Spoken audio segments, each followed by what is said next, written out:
కాలోకి ఎటువైపు వెళ్ళాలి? మీరు మా గ్రామంలోకి రాకూడదు. ఎవరితో మాట్లాడుతున్నావు తెలుసా? నువ్వెవరైనా నాకు అనవసరం. తిరిగి వెళ్ళిపో, లేదంటే పంపించాల్సి ఉంటుంది.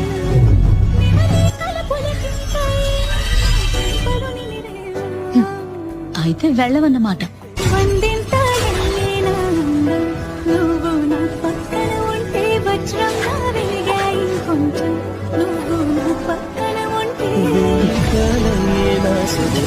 నువ్వు నా పక్కన ఉంటే మంచం అవుతున్నా మరి కొంచెం నువ్వు నా పక్కన ఉంటే నాదే